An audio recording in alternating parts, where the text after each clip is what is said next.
Des fraises en plein hiver. Il était une fois une vieille femme qui vivait avec deux jeunes filles. L'une, Maria, était sa belle-fille, et la vieille femme la détestait. Par contre, elle brûlait d'amour pour sa vraie fille, Helena, bien qu'elle fût aussi laide et maussade que Maria était belle et aimable. Maria endurait patiemment toutes les brimades de sa mère et de sa demi-sœur. Les garçons n'ont Dieu que pour Maria, constatait la vieille femme avec amertume. Et pas un seul d'entre eux n'acceptera pour épouse ma pauvre Helena. De ce jour, la mère et la fille tentèrent par tous les moyens de se débarrasser de la belle et gentille Maria. Elle ne lui donnait pas à manger, la battait et la tourmentait sans relâche. Par un froid jour de janvier, Helena eut soudain envie de violette.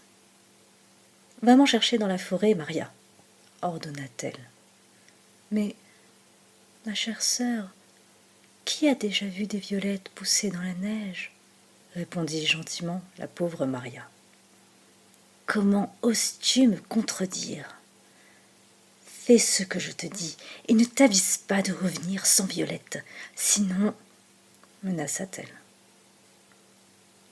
La vieille femme attrapa Maria par les épaules et la poussa dehors.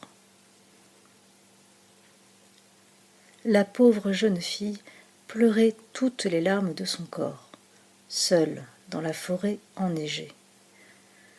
Elle perdit bientôt son chemin et, tremblante de froid, pria le ciel pour qu'il l'aidât. Soudain, elle fut attirée par une lumière dans le lointain.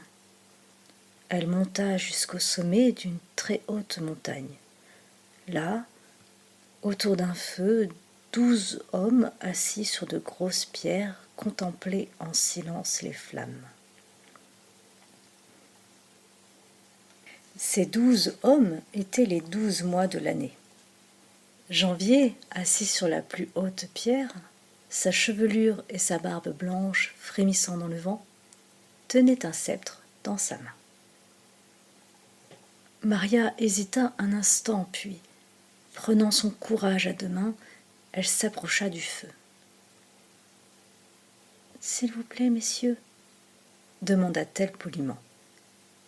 Laissez-moi me réchauffer à la flamme, je meurs de froid. Janvier acquiesça. « Que viens-tu faire ici ?» demanda-t-il. Quand Maria lui eut expliqué la raison de sa présence, Janvier se leva et tendit son sceptre au plus jeune des mois. « Frère Mars, dit-il, assieds-toi un instant à ma place. » Mars s'assit sur la plus haute pierre et passa le sceptre au-dessus du feu. Une flamme claire s'en éleva aussitôt. La neige fondit, les arbres bourgeonnèrent, l'herbe verdit. Ce fut le printemps. Sous un buisson, Maria aperçut un tapis de violettes. Elle en ramassa un gros bouquet, remercia les 12 mois et rentra gaiement chez elle. « Où as-tu trouvé ces fleurs ?» demanda Helena surprise. « Il en pousse un grand nombre dans une petite clairière tout en haut de la montagne. » Helena prit les violettes sans même remercier Maria et s'en fit une couronne d'où exhalait un parfum subtil. Le lendemain matin, alors qu'Helena se reposait au coin du feu, elle fut soudain prise d'une folle envie de manger des fraises. « Va et rapporte-moi des fraises des bois, » ordonna-t-elle à sa demi-sœur. « Mais, ma chère sœur, avez-vous déjà vu des fraises pousser en plein hiver ?» répondit gentiment Maria. Je ne te demande pas de discuter mes ordres, hurla Helena. Si tu ne me rapportes pas de fraises, je te battrai. La belle-mère empoigna Maria par les épaules et la jeta dehors. La pauvre Maria pleurait toutes les larmes de son corps dans la solitude de la forêt, lorsqu'elle aperçut la même lumière que la veille en haut de la montagne. Assis sur les 12 grosses pierres, les 12 mois contemplaient toujours les flammes, sans mot dire. « Pourquoi es-tu revenu ?» lui demanda Janvier. La pauvre Maria lui expliqua ce que lui avait ordonné sa sœur. Alors Janvier se leva lentement et tendit son sceptre au mois assis en face de lui. « Frère Juin, dit-il, assieds-toi quelques instants à ma place. » Juin s'assit sur la plus haute pierre et passa le sceptre au-dessus du feu. De hautes flammes claires illuminèrent le ciel, la neige fondit, l'herbe verdit, les arbres se couvrirent de feuilles, et la forêt s'habilla de fleurs et de chants d'oiseaux. Ce fut l'été, le sol se couvrit de petites fleurs blanches, et bientôt il fut tapissé de fraises rouges et appétissantes. « Ramasse ces fraises, lui conseilla Juin, mais fais vite. » Maria s'exécuta, remercia les 12 mois et retourna en courant à la maison.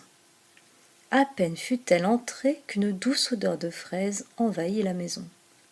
« Où as-tu trouvé ces fraises ?» demanda sa demi-sœur, avec appétit. « Tout en haut de la montagne, » répondit Maria. « Il y en a un véritable tapis dans une clairière. » Helena et sa mère se rassasièrent de fraises et n'en laissèrent pas une pour la pauvre Maria. Le lendemain, c'est de pommes bien rouges que la capricieuse Helena eut soudain envie. « Mais ma chère sœur, lui dit gentiment Maria, où pourrais-je trouver des pommes en plein hiver ? Oseras-tu à nouveau me contredire ? Je te conseille de m'apporter de belles pommes bien rouges, sinon je te battrai. » La belle-mère poussa la pauvre Maria dans la neige et referma la porte derrière elle. Maria pleurait, seule dans la forêt enneigée, mais cette fois-ci, elle n'hésita pas et se dirigea aussitôt vers le sommet de la montagne, où les 12 mois contemplaient toujours les flammes en silence. Janvier assis sur la plus haute pierre.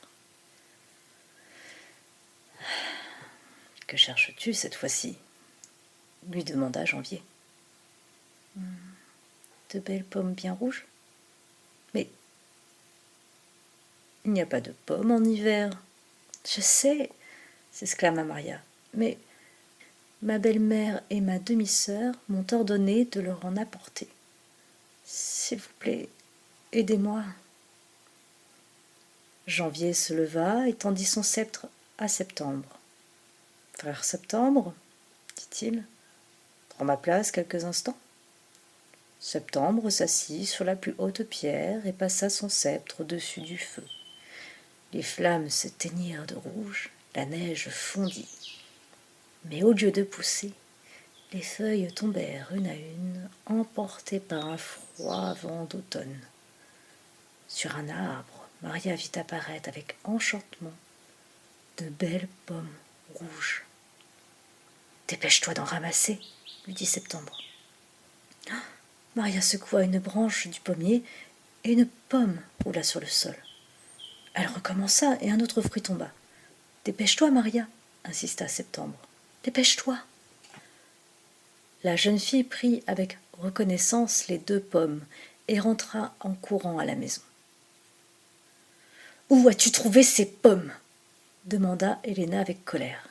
« Elles poussent sur un arbre tout en haut de la montagne. Elles poussent sur un arbre tout en haut de la montagne. Les branches ploient sous leur poids. »« Alors pourquoi n'en as-tu pas ramené davantage ?» grinça Helena. « N'en aurais-tu pas mangé en chemin ?»« Non, ma chère sœur, je n'en ai pas mangé une seule, Mais quand j'ai secoué l'arbre la première fois, une seule pomme est tombée. Et la deuxième fois, il n'en est pas tombé davantage.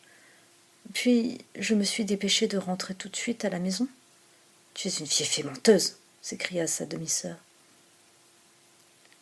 Maria alla se réfugier en pleurant dans la cuisine. Jamais Helena et sa mère n'avaient mangé de pommes aussi bonnes, et elles en auraient volontiers croqué encore quelques-unes. « Donne-moi mon manteau de fourrure, » demanda Helena à sa mère. « Je vais aller en chercher moi-même. » C'est en vain que sa mère chercha à l'en dissuader. Elle vit bientôt sa fille s'éloigner dans la neige. Il faisait froid et la jeune fille ne rencontra âme qui vive. Elle erra longtemps dans la forêt. Tout à coup, elle fut attirée par une lumière dans le lointain et, après une longue marche, elle vit sur une montagne le feu autour duquel les 12 mois étaient assis. Sans même les saluer, elle approcha ses mains de la flamme pour se réchauffer. « Que viens-tu faire ici » bougonna Janvier. « Cela ne te regarde pas, vieil imbécile » répondit sèchement Helena. Elle tourna les talons et repartit sans un mot. Janvier fronça les sourcils et passa son sceptre au-dessus du feu. Alors le ciel s'obscurcit. La flamme fut presque soufflée par un vent glacial et la neige se mit à tomber à gros flocons. Helena trébuchait sur les branches mortes, s'enfonçait dans les ornières, aveuglée par la tempête qui redoublait de violence. Elle grelottait, malgré son manteau de fourrure, et son corps s'engourdissait de froid. À la maison, sa mère guettait son retour avec inquiétude. Aime-t-elle donc tant les pommes qu'elle ne souhaite même plus rentrer à la maison ? Il me faut aller voir s'il ne lui est pas arrivé quelque chose, dit-elle en mettant son manteau. Elle l'appela dans la tourmente, mais seul le sifflement glacial du vent lui répondit. Elle erra longtemps. Elle l'appela dans la tourmente, mais seul le sifflement glacial du vent lui répondit. Elle erra longtemps. Elle erra longtemps, très longtemps dans la forêt, cherchant désespérément sa fille. Maria, quant à elle, avait trait la vache et préparé le repas. Mais ni sa belle-sœur, ni sa belle-mère ne rentrèrent. Le froid leur avait glacé le sang dans les veines et elles étaient mortes dans la forêt. De ce jour, Maria vécut seule dans la petite maison. Quelque temps plus tard, elle tomba amoureuse d'un charmant jeune homme avec lequel elle se maria et ils eurent beaucoup d'enfants.